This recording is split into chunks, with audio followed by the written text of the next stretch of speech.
Hello, my name is Tyler Huzowski, and I'm from the MU chapter in Ohio. I teach in Lakeview Middle School and High School near Youngstown, Ohio, in Northeast Ohio. And I'm here today with Mr. Travis Weller. Travis, thank you so much for agreeing to do this and for coming on. Tyler, thanks for the invitation. It's great to connect with you again and talk a little shop for the betterment of Phi Beta Mu. How long have you been in Phi Beta Mu, if you don't mind me Uh, asking? 2 years so far. 2 years. Okay, yeah, that's it. It's such a great thing to be a part of, and as I've been involved with the international, like just doing that, and connecting with others across that do what I do and love what I love. And so it's great to be part of that conversation. The great thing about our profession. Yeah. Yeah, absolutely. So today I'd like to talk a little about how you got into composing and what you're up to now. And I've had the privilege of playing many of your works over the years with different level bands, middle school all the way through high school, and even been involved with a couple commission projects with you. So this is a treat. This will be a lot of fun. Yeah. So where we to get started, when did you get started in band and what instrument did you play? Well, I started on tenor saxophone because that's what we had. My uncle wasn't using his, and that's what I inherited. And I wasn't real good, and I tried my hands at Barry sax, and um, it was one of those putting on the tools of ignorance. I was okay.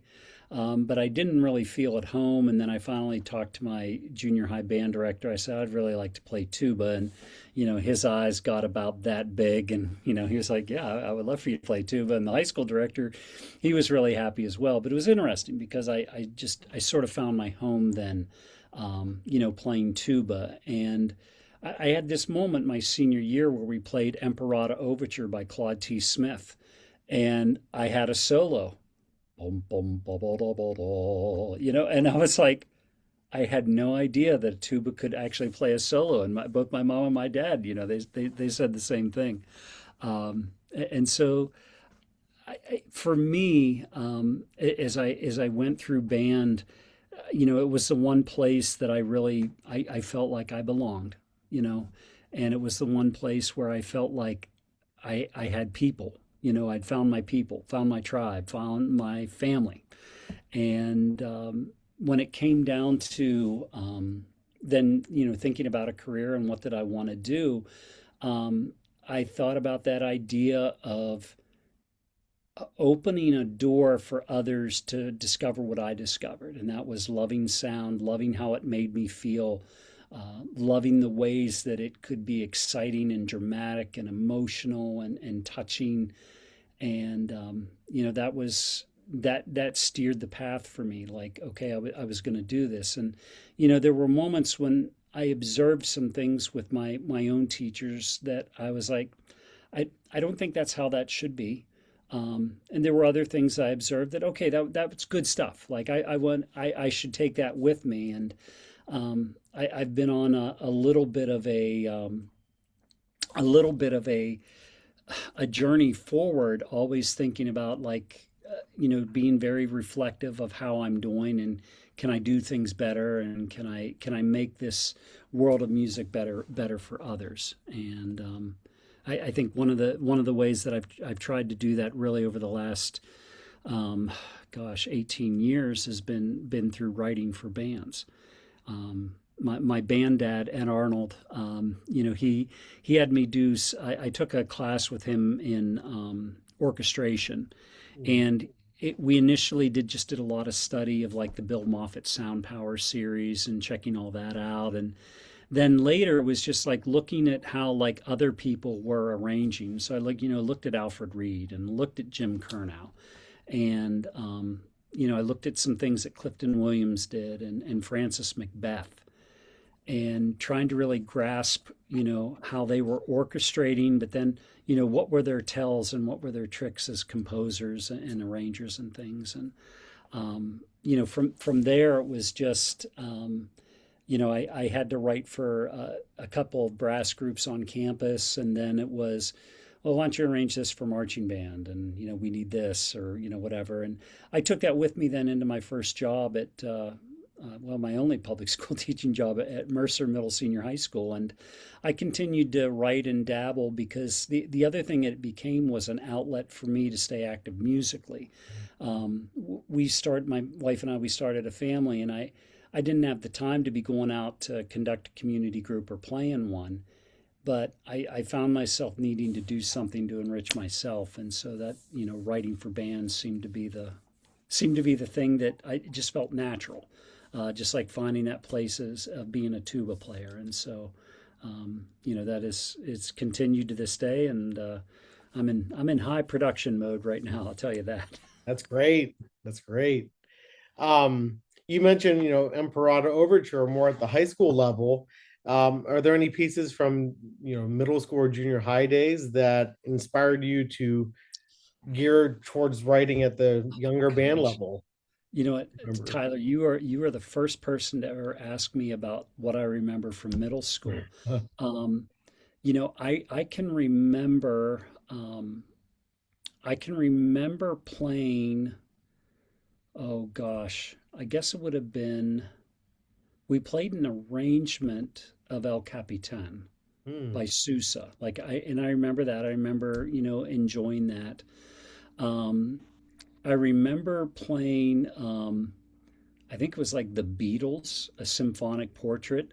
And it did not resonate with me at the time, but that was because I didn't have any knowledge of the Beatles and what they were doing and how they were always trying to improve themselves and never repeat themselves. And so when we played that music of the Beatles, like it didn't mean anything to me, and so, years later, I think it's the Osterling setting of Beatles Forever. I did that with my middle school.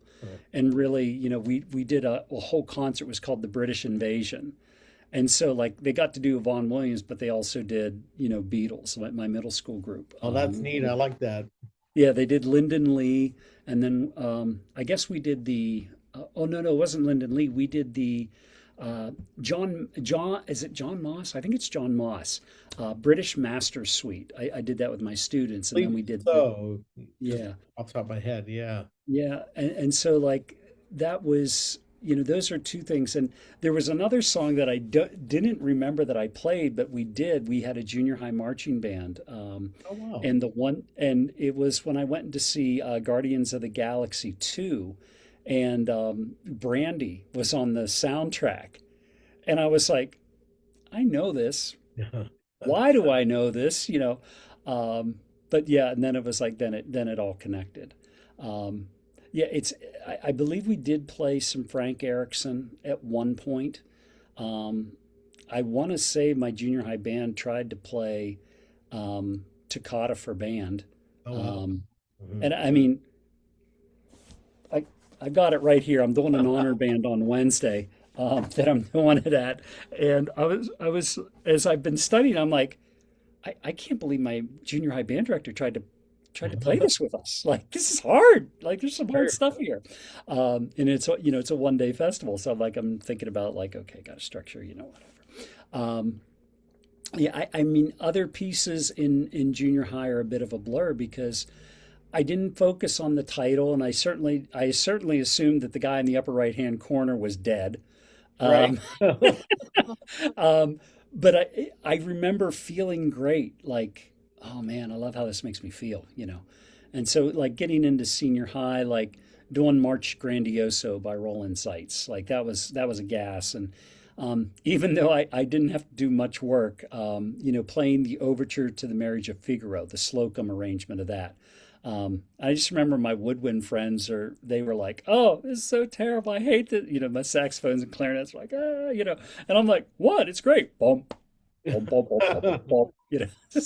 um, I remember playing that. I remember playing the blue and the gray, and I just thought that was just such a neat tapestry, and just some unbelievable sounds as far as that goes. So. Um, yeah, I mean, I wish knowing what I know now, I wish I would have been a little bit more aware to pay attention to titles. Hmm. But I was too connected with this makes me feel good. I love Sure. this, I Oh, love that's so feeling like important. it. Um, Absolutely. if I could turn it around, what do you have any fond memories of middle school pieces for you? We played some movie music. I remember when the Titanic came out. That's one thing Oh that yeah, stuck in my head, and I'm not sure why that yeah, arrangement. That I guess it was pretty cool to play something that had just come out yeah, back then. I know we did a couple British marches, and I got a chance to play snare drum on it. That's my main instrument, percussion. So that good really for you. stuck out. And there was something that started off with like a snare drum solo, and then it had something in the middle of it. I forget the name of it as well, but Yeah, like you said, it made you feel really good yeah, doing yeah, pieces like that. And we had the opportunity, of course, to play with the high school marching band in eighth grade. So that was a big yeah. I mean, memory. I think it that's was such a almost rush, right? big Like, rush. Yeah. and you start, and it's such an important thing for kids to get the opportunity to do because it's like all those leaders that you've been working on and trying to instill culture in, for a night they become a superstar, they become a role model, and like, you don't know how all kids are going to react, but some of them are like, I'm going to play like that guy. I'm going to, so Yeah. that's great. That's great. I know you had briefly touched on a few of these names, but if you happen to think of a few more or want to dive in a little bit more, who were some of the composers who influenced you or inspired you? I'm having a moment right now because I'm working on a piece for a friend who's retiring, and it's very much influenced, inspired by John Williams, and it's the Olympic music. There's something about that, and at age, let me think. So I was three and a half. Was I three? Wait, 73, 77. I would have been four. Yeah. So I was three and three quarters, and my mom drives us into Elwood City to the theater there, and I see Star Wars. Hmm. And like I had really had no idea, like just no awareness. And all of a sudden, like it hits. And I was just like, oh my gosh, I have no idea what I'm listening to. But like growing up on a farm, that was the first time I'd heard, really paid attention and listened to a symphony. It Hmm. was on a soundtrack, and I just remember being completely amazed. But my mom would have also told you, like, I came home singing all the music, like even like even the like came home like singing all these little motives and things. And so she knew then that like it had left a little bit of an impression. Um, and then like from there it was like when she would take us to the public library to like check out some books, I discovered that they had a records section, and like I would check out some records. And so there were some other people, and that was probably the first that I'd really like paid attention to, like a Mozart or a Beethoven or anything like that. I did check out some piano music by Chopin and Liszt at one point, but I wasn't uh, well, it didn't take. At least it didn't take then. Like Chopin later, that Chopin Yeah. later. Um, but like that really caught my ear. And so then like having the opportunity to play some Alfred Reed, having the opportunity to play some things by Claude T. Smith, certainly opened my ear. In high school and then college, like there were a lot of different composers, and Francis Macbeth, and then I got to meet Macbeth, and had a number of great conversations with him over the years. And I've just never tried to stop learning from other writers and how they work things. And I'm especially thankful for Quincy Hilliard. Hmm. I did a week with Quincy out at the Villanova the one summer, and he was really good, not only talking about the business side of it, but just about the practicality of orchestration, and how to develop an idea and how to develop an ostinato and things like that. And um, he continued has been so gracious with his time, and I've been able to have him on campus here to work with our students at Messiah. Wow. So I'm delighted that he's going to be honored this year by the International. because he is, man, he's just made a career out of just trying to help people and help bands and write music that would be good for a band to play. And I'm just so excited for him. And so it's those kind of people. And the other thing that I've discovered is just talking to some of the composers and going to my first Midwest and trying where I was trying to get published and speaking with people like, Mm. the one of the people that talked to me for a good 20 minutes was Julie Giroux. And, Oh, wow. you know, she had she had a line out the wazoo and I'm asking her all these questions. I'm like, oh, I'm so sorry. I should not be bothering you with this. She's like, these are good questions. You're doing the right things here. And,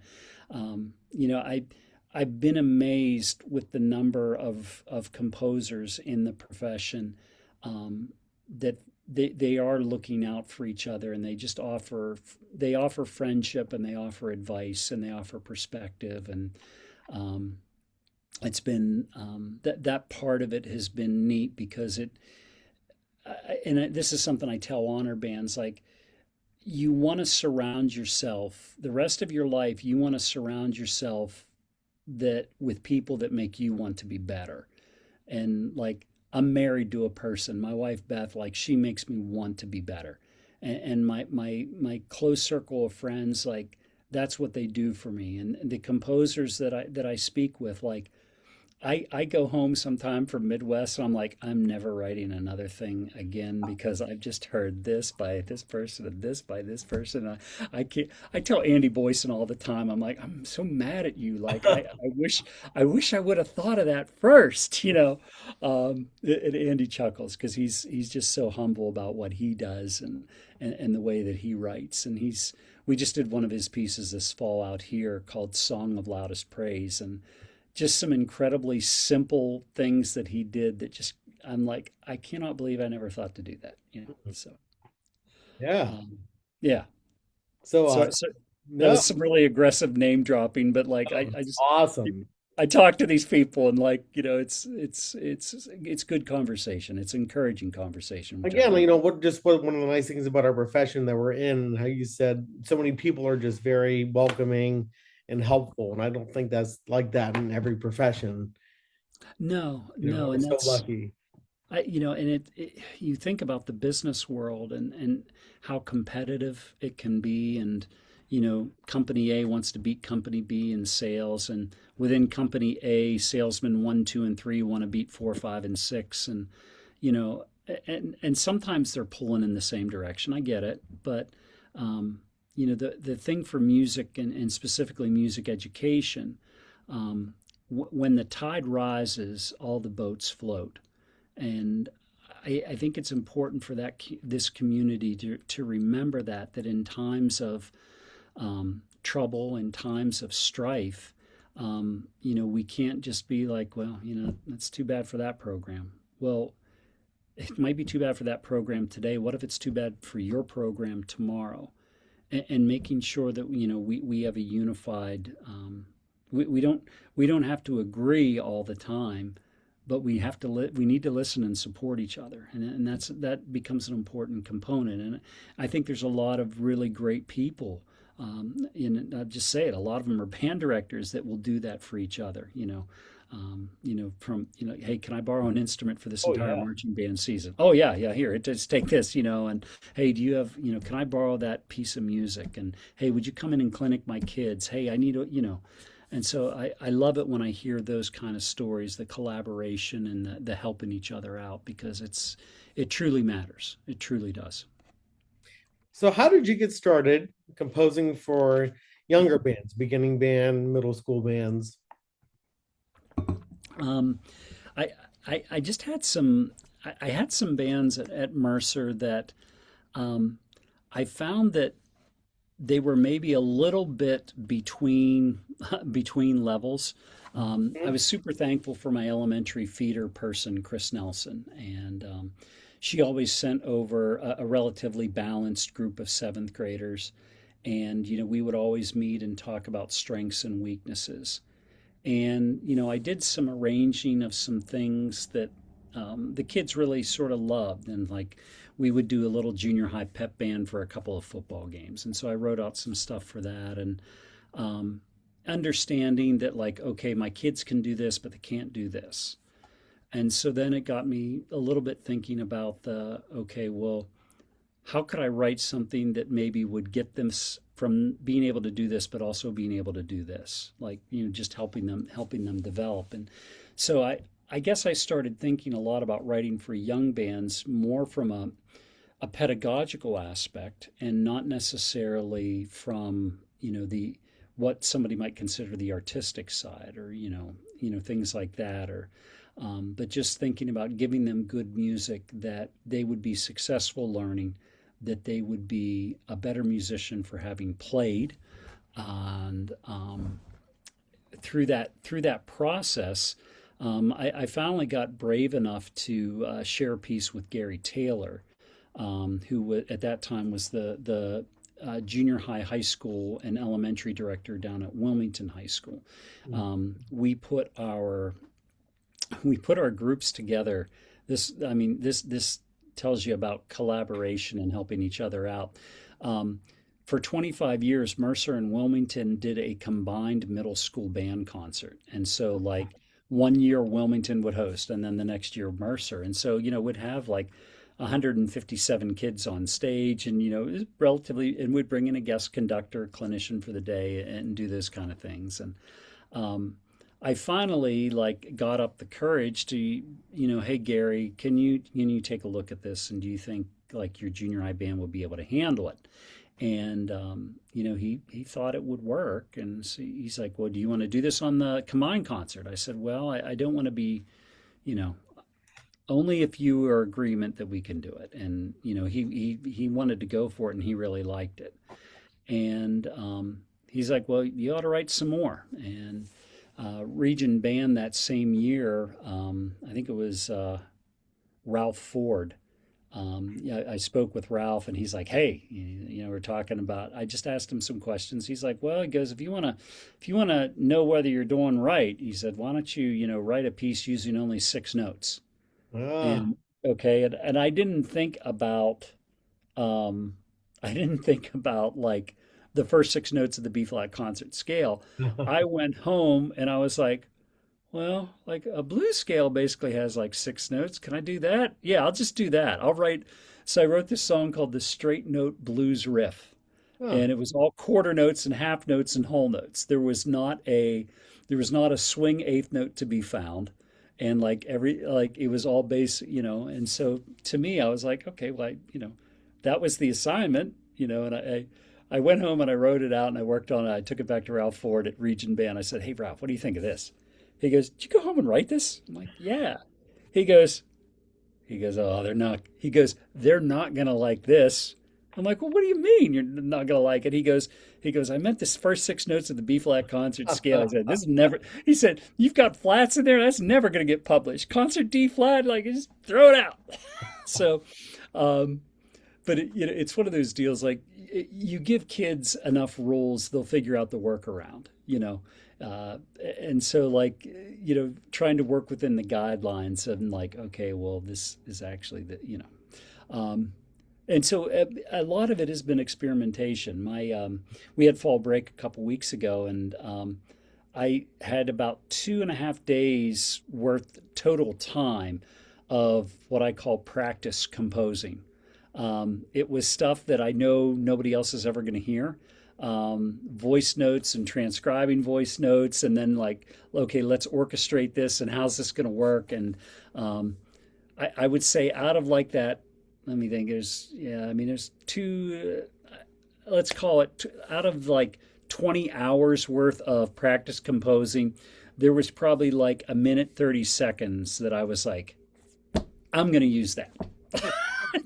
Because I'm trying to be better about self-editing. And when I was a young writer, I never did. I never thought about that part of the process until like I put it in front of somebody and a kid would play it, and I'd be like, it doesn't work. Let's try that again. And um, so like, that writing out of need, and writing, for a pedagogical need, like that sort of spoke to me. And as I shared some pieces with some other directors, they're like, "Oh yeah, like you should really you should do this more." And um, Chris, my elementary director, then she's like, it would be really cool, and I think it would be a great way for you to connect with the incoming seventh graders if you wrote a piece for the sixth grade band in the spring. Hmm. And I was like, oh, yeah. And I'm like, well, what are you working on, or what do you want to be working on? So I would ask her about specific concepts. And, one of the things she was like, well, I really want to teach them 6/8 time. And I said, okay, yeah, yeah. And so I thought about, some different ways to go with that. And in the end, it became Irish Jig for Young Feet. Yep. And what I wrote for her ended up being, when it finally went to publication, we had to omit 8 measures to stay within like the guidelines, and it was more call and response tapping between percussion and the kids using their feet. But I wrote a number of different pieces for them, just experimenting with different things. And the one year it was I was really sort of behind because I knew Chris needed it, by like beginning of January, and we got back to school in January, and I didn't have the piece done. And next thing I knew, I was mopping the floor after dinner, and this little melody came to me, and I kept working on it, and I was like, "Oh, this is good. Okay, I'm going to keep writing, but I don't want to write. I just want to do something while I can think about the ideas." So I went from mopping to sweeping, and then I went from sweeping to cleaning the bathroom, Hmm. and then I went from cleaning the bathroom to unloading the dishwasher. And my wife is sort of observing all this. She's like, "Are you okay over there?"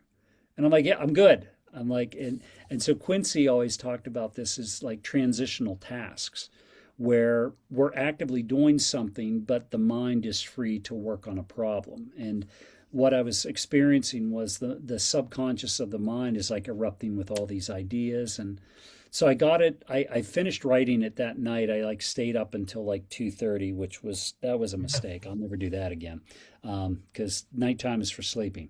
Um, I got it all done, and I took it in the next day, and I had my high school concert band read it, and they're Ah. like, "Oh, this is so cool! Is this for us?" I'm like, uh, "No, it's for the sixth grade."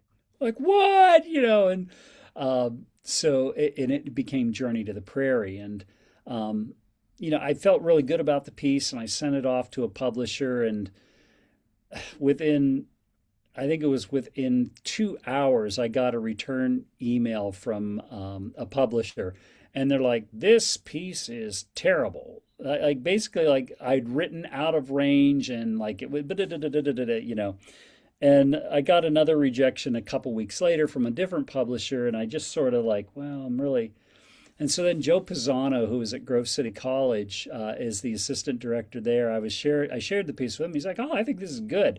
He goes, Kelly's having that composition contest again. You ought to send it in."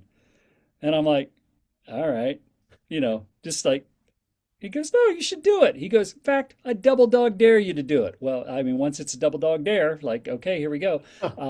So I sent it off, and Journey to the Prairie ended up being the third place winner in Oh, Kelly's wow. second composition contest. And I was like, okay, so it wasn't good for two publishing houses, but Frank Kelly said, nice job, So, I enjoy that the opportunity with a middle school band, writing for that age. They're my favorite age to work with. Don't get me wrong, I've had great experiences with high school bands, with elementary bands, but man, there's just something about middle school where they think they're grown up, they think they're sophisticated, they think they're a little adult, they have their phone, but yet you give them a sticker and they're like, "Oh my gosh, you are so awesome. I love you." And like, Yeah. there's that part of working with a middle school kid that just brings me a lot of joy, and so writing for them, like I really enjoy that. And um, I did a piece for Williams, or excuse me, Loyalsock, up near Williamsport there a couple years ago, called "The Art of Espionage," Hmm. and it is really a grade 2.5. They have it listed as a 3. And one of the more unique things that I experimented with, and the kids had a lot of fun, was like these little 2 measure improv solos using a blues scale. Oh, that are cool. in the piece. Like there are some written solos, but I told the director and the kids like, experiment like and so it's just finding different ways to, make something exciting for a kid that especially I think about a flute or a clarinet player who maybe doesn't get to do jazz band because of the traditional limitations of jazz. Like, well, what I don't think the jazz police are going to come arrest me for having done what I've done. In fact, and if they do, like, good luck trying to get me out of here. I'll barricade myself in, jazz police, wherever you are. You talked about it being such a positive and great experience you're running for young bands and beginning bands. On the opposite side of that, what do you think is the biggest challenge in trying to write for even like beginning band, through late middle school, especially with limited ranges and Yeah, getting things not to sound the same or everything yeah, to sound minor, which I find trouble when I'm listening to newer pieces on various websites every year. Everything to me starts to just kind of sound the same for that age group, and trying to find those little nuggets in there that are yeah. different. How. I did a 5 note piece during COVID as a quartet, called The Warrior's Path. And I later expanded it into a band version. It's like a point 0.5. Um, and it works and it's nice and it's tidy. Um, but there was part of me as I got done writing it, I'm like, okay, how many more pieces in C Dorian can we write? Mhm. And like this aggressive, like, Yes. you know, um, Yes. and so like I don't mean to be so negative right here, but like I know some of that repertoire that is out there like is designed for bands that are going to festival and for them to play well. But I do grow concerned because, okay, this is going to be easy enough to put together, and your band will probably sound like they're doing the right things, but are the kids really learning? Are they growing as musicians? Or are you just like, are you pinning your hopes on somebody else giving you approval so that you can show your administration, like, you know? So I know sometimes in what I write, um, I know it's an ask and I know it will present a challenge to a young musician. And it's going to require the teacher to do some thinking of how to best, demonstrate it or how to best teach it. And I can acknowledge I'm not everybody's cup of tea. But the other thing is, I want them to have to work a little bit, Mhm. you know. I want them to understand that struggle, and it's not going to be instant gratification. I think that sometimes gets lost lately. Um, and the other thing is, that you mentioned about like instrument ranges and like, okay, they don't know how to do that yet. Um, and sometimes like I know that's a real thing, but sometimes I look at it from the other end of it is, well, they might not know they should be afraid to do that yet. Mm. And like the younger the kid, the more fearless. Like, I'll try that. I'll do it. Like, let's go. And yet, with some of our high school kids, like, you're like, okay, this is a solo. I'd like to hear you play it now. They're like, oh, I could never. Like, but yet, like, and so I think for some of the younger band stuff, and I think Randall Standridge is now officially like putting out like 0.75. There's Yes. like grade one and point 0.5 and even a 0.25. And so I appreciate like the different grade levels and thinking very much along those lines, um, because there are plenty of great writers out right now. Okay. There are people that are putting together some just incredible pieces. And yeah, I was just listening to something by Laura Estes the other day. And she was on a panel for me at Midwest a couple years ago. And I've stayed in touch with her. And she's such a she was such a great educator, still is, and great clinician, but really like accomplished writer as well. And so some of the things that I hear her doing are definitely being formed by like, yeah, a kid doesn't know they can do this yet, but they'll learn this technique by doing it and they'll be okay. And I think sometimes we have to like, well, we're not going to get to this technique till page 39 or whatever in essential elements or, wherever it happens to fall. And that's fine. Um, but like, you're an expert musician. The parachute is packed. Just push the kid out of the plane. Like, they'll figure out where the ripcord is pretty quick, and it'll be all right.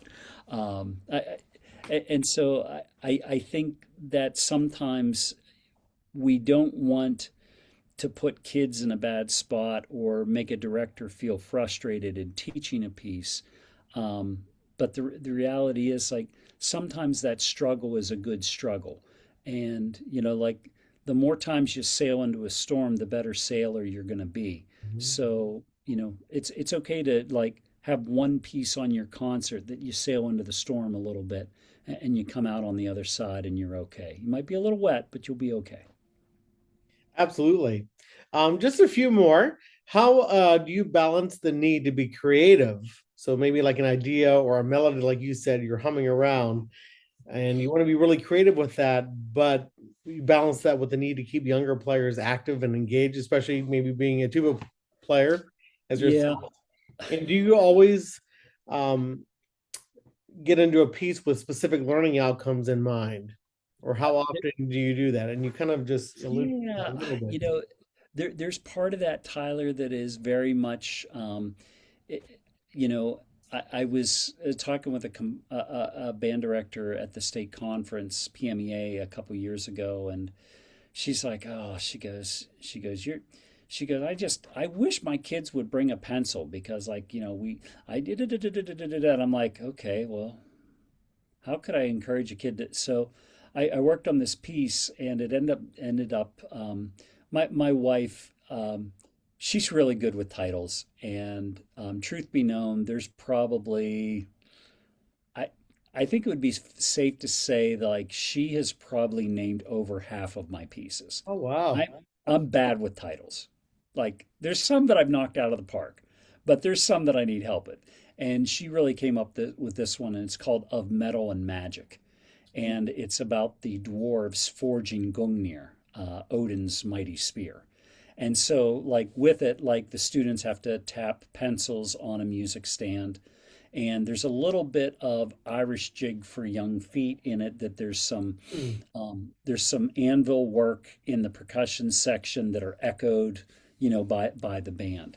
And so it's like if you're going to play the piece, the kids will need a pencil every day, not just to mark their music, but they'll actually need it. They'll need it in their part. Um, I do get some hate mail from time to time, which I think is awesome. Um, I would say probably about three out of every five is like a bass clarinet or a bari sax or a tuba player that's like, hey, we're working on this piece, and I really don't like measures, block, blah, blah, because it's really hard. And I chose to play bass clarinet, bari sax, tuba because I thought the rhythms would be easier, but this is hard. And I'm just like, uh, listen, okay, the number of donuts I have played in my life as a tuba player. Oh, look. Oh, we got hearts. That was so awesome. Uh, Oh. let's go. Uh, the number of donuts that I have played in my life as a tuba player, like it got real boring real quick. And so I've always sort of carried that with my as a tuba player. And I will say the positive thing about doing all that work is it freed me up to listen. And I think that's where I got some of my appreciation for orchestration of what was, Hmm. because all my friends were doing something cooler than me, all of them. And so, like that to me, like, okay, I need to make sure that they have something that is good for them to play. And as I work through writing different things, I think about some of my greatest students. And when I write a clarinet part, I think about Becky Yoho, Becky De Lorenzo. Would Becky enjoy playing this? And as my daughter got better on clarinet, I would think, okay, would my own daughter? And I have my third daughter is a French horn player. I'm like, okay, would Amelia enjoy this? And Abby played euphonium, and Liam plays trombone. And I think about Kyle Graybagel out at Brookville, who is he's doing an incredible job out there. And I think about like, okay, would Kyle appreciate this? Brittany Money, who is a bassoon player for me, like when I write a bassoon part, I think about Brittany, like, okay, would Brittany be happy that I wrote this, or would she be like, okay, this is terrible. I'm doubling the second trombone, and I'm not happy about it. So I do try and think through that because you never know when giving a kid a special part to play in a piece is going to ignite something in them that they are really excited about and they're really looking forward to being able to contribute. And I know, and this is I don't know that there's any link here, but I know a lot of band programs like they have larger percussion sections, and that might have something to do with they do indoor percussion, and they want to make sure they've got those numbers, and so you do have some bigger numbers back there, and like keeping all those kids engaged, and so like there are strategies like double scoring, like having an A group and then halfway through the rehearsal you have the B group switch over and play the piece. But sometimes it's a matter of like, okay, well, can I write expansive percussion parts? And within middle school, like I try not go beyond eight, Mm. eight different parts. But for some students, like even that triangle part, even that tambourine part, what they are contributing and how they are contributing, they have to feel valued in that way, and they have to feel like they are, contributing something to the greater good of it all. And there's a lot of like zooming out that I have to do, and I'll get to a point with a score where I'm like, okay, I'm using this big old monitor, but I take time. I print the score out and I just step back and I look at the textures and layers and like, oh boy, and I'm overusing snare drum. Let's Mm. find a different way to get a rhythmic motor going here. And maybe I can involve these instruments more by doubling them with a percussion instrument, whereby I can create this new little line of timbre that is providing like a motor that just keeps the whole piece moving forward. And so, like doing some self editing like that, just trying to make sure that there's some uniqueness to what I'm doing, but it's not unique just to be different. It's making different sections of the band work together in ways that maybe they haven't explored before. Mm. I like that a lot, especially with percussion. I can Yeah, be got one sometimes, especially in middle school, keeping everybody busy and yeah, active, yeah. but still keeping the integrity of a piece of music, I'm sure, as a Right. composer side of things. So that can be a challenge, I bet. It is. It is. But honestly, like when you see a kid when you see a kid like really juiced and excited about what they got to play and how they got to play it and how they contributed to how their group sounded, yeah, it, that's great. Give me that all day. Absolutely. Something that's near and dear to my heart is commissioning projects. And maybe if you could expand upon that a little bit, either for the middle school, level especially. Um, Hopefully people can realize how relatively simple the process is and how, it can be done. Yeah, and believe me, having been a middle school, high school director for 22 years, I know how many dads like leave work early on a Friday to get to the band concession stand so they can cut French fries and drop them in hot oil. Like, I know where that money comes from. And so for me, like, I know my rates as a composer are considerably less, but I try to be sensitive to the fact that, I know where that money's coming from. And I want to make sure that I can give a program an honest, fair shot, to go through the process. Um, a lot of composers like they have a set rate for if you want a grade two work, it's going to be this amount. If you have a for me, I charge by the minute, Okay. um, and it depends on the grade level. if it's for an elementary band program, I only charge $300 a minute because I know most elementary band pieces at fifth grade and the sixth grade are probably not going to be longer than 2 minutes. Like, and I also know that like usually your elementary are a little bit restricted by funds that maybe they have access to. Maybe they've got a grant for a project, and for middle school groups it's 400 a minute, and for high school groups it's 500 a minute. And I always talk to the director like, how long of a piece do you want? Because ultimately we have the other conversation like, well, how much money do you have towards the project? What is it that you want to spend it, for? And I think it's a little bit more affordable. And I've had a couple of people approach me about consortiums, whereby you get a group of schools together and everybody gets a part, or everybody gets a set of parts, and it's a lot of money. It's everybody's doing a little bit of money, but everybody gets the final product, and it goes out to a larger group of directors. And that's always an option as well. I'm waiting on a group of directors to get back to me about a consortium right now. They're like, we think we have about seven. I'm like, okay, that's great. Seven for a middle school consortium? Like, yeah, we can totally make that work. Um, and the one thing that I try and build in, with any commission is if I can find a way to get to the school and actually work with the group a bit, and my schedule permits, like I want to be able to do that because, I think kids sometimes they want to ask some really innocent questions like, what were you thinking when, you know, what, this really hard part, like, yeah, I was having a bad day, and that's why I shifted you to E major for 3 measures. Like, but I love talking to those kids. And I had some great questions. I'm doing a commission, 3 pieces with a school district out near Philadelphia is one of my projects right now. And man, some of the kids, man, they just ask some great questions. In regard to like even that the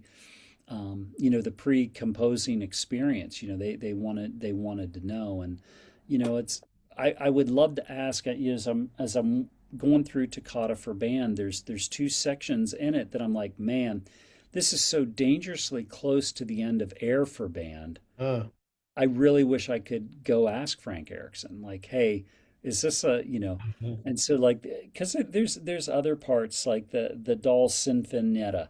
There's parts of it that you listen to some other things that he has written. You're like, I wonder if this was a scrap that was left from, you start trying to connect those dots a little bit. But it's always great to connect with students, and because they have questions that like, and I know directors are sometimes they want to prep the kids like, okay, we want to ask these perfect questions because we really want him to know that but like, listen, just ask the question. Like, it's for me as a composer, it's an AMA. Like, let's go. Let's get it all out on the table. And you can ask anything. Like, I think it's important to have that dialogue because I don't want them to ever think of this composer as this weird abstract person. Like, mhm. I'm a real person. I love bands. I love band kids. I love band directors. That's who I want to spend the rest of my career helping. So let me just do that. You know. Absolutely. Final question for you. Are you mostly self-published or commercially published? I'm the bulk of my stuff is commercially published. I have a few projects up on my website right now that are self-published, and it's stuff that I've been very pleased with, and I wrote it and I got done with it, and I was really happy with it. And the publishers, the publishing houses didn't find that same attraction to it, Mhm. but I did not write it for them. And so me as the artist, like they are projects that I'm proud that are out there. And um, but I've enjoyed good working relationships with various publishers, with Winger Jones, with Carl Fisher. Even my time at Barnhouse. The 2 falls ago, I was thinking a lot about my work. Yeah, I'd worked with Robert W. Smith on 3 or 4 pieces, and whenever he passed, it hit me a little bit differently because again, he was another one that was just really gracious with time and sharing and be like, hey, I hear what you're doing here. I want you to listen to this piece specifically, Hmm. and because I think there's a technique in there. And he would refer me to some other things to think about. And like, can you capture the effect with your material and your harmonic language? And so like he was really kind in that way. And so um, I also recognize that like different things that I'm writing for, like I have a general sense of what each catalog is like, and so I know that some pieces that I write will not be a good fit for this publisher, but it might be for that. And so as I send things in, I try and take that into account. And there's one piece that I have up right now with Murphy Music, um, and it's called A Comet's Tail. And it was a little bit of an accidental challenge, but it's a whole tone piece for band. Hmm. But the band is split into 2 groups. One is playing B flat whole tone, and the other group is playing B whole tone. Ah. and Oh, and wow. and, and so there's a little bit of back and forth. Occasionally, the groups play together, but this group is really maybe driving melodically what's going on, and this other group is adding a few notes. There's a lot of harmony to it that I use like diminished 7 chords, Hmm. circling back to Chopin and connecting with Chopin in a different way, and like listening to those 24 preludes and understanding like how he used that. It was sort of like, get out of functional harmony free, diminished 7, boom, and like, off he goes. And so for me, like that piece, like I wrote it and I was like, I like this. It's very different for me. Um, and it's just a different kind of piece in its entirety. But there's also, getting back to the Beatles for a minute, that part of, hey, don't repeat yourself. Try writing something new and see where it lands and see what you learn about yourself. And I'm Yeah. really thankful to Murph for publishing it. And I think only maybe 1 or 2 bands have bought it and played it. So if you're looking for something that's a little more out there, yeah, check it out. You can write me hate mail later, but the simplicity of it is there's not a lot of different notes. One is, again, it's 2 whole tone scales over top of each other. So Hmm. Very interesting. Very neat. Well, thank you so much for your time and being yeah. involved with this project. And any final words or comments from you before we go? Yeah, Tyler, I appreciate you giving me that window just to say a couple things. And it's been a hard year for me personally. In October of 24, I lost my dad, and in May of 2025, I lost my mom. And the thing that I would encourage anybody to just remember about those people who are special to you, who are close to you, who have inspired you or possibly have made you who you are. Um, there, there, for me, there's no stuff that I look at and makes me think of my parents. But whenever I work hard and whenever I make do with what I have, and when I figure things out and I serve others and I cook for others and I love others for where they are in life, not what I want them to become, I carry on what my mom and dad were all about. And, am I still grieving? Yeah, you know what, I am. But there's also this part of me that had an experience over those 6.5 months that was very life and for me faith reaffirming. And those my experience is not necessarily like a lot of other people's, but I would encourage anybody listening, like, find those people in your life that can help connect, and keep you grounded emotionally, and keep you grounded spiritually, and keep you grounded, from an intellectual standpoint, and make you want to be better. And I've been fortunate in that regard. And I don't care what you believe, but I hope there's something you can believe in, and there's something that helps you along your walk. We're we can only be the best for our students if we're taking the care of ourselves that we need to. And this job is not an easy job. It doesn't matter what level, whether you're 5 through 12, whether you're 5 to 8, or you're one of those superhuman people, who does it all and teaches some general music. It's an incredibly demanding job, and it's not always easy. But when we see what we do, the good work that we do in the lives of students by the expectations we set and the modeling that we set, both personally and musically, it's always going to be worthwhile. I'm thankful for Phi Beta Mu in that regard, because as you and I were talking, you know, being connected in this way to this group of people, you never feel so small whenever you walk into your Phi Beta Mu meeting, because there's just nothing but legends and nothing but amazing people who've done amazing work. And to be part of this fraternity, and knowing the good it can do in the life of a school band is pretty awesome. So thank you for giving me that space to say that, Tyler. Appreciate it. Absolutely. Such great words.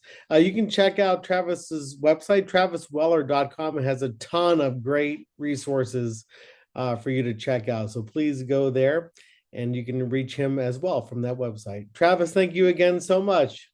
Hey, thanks, Tyler. I appreciate the time, and life, love music, everybody.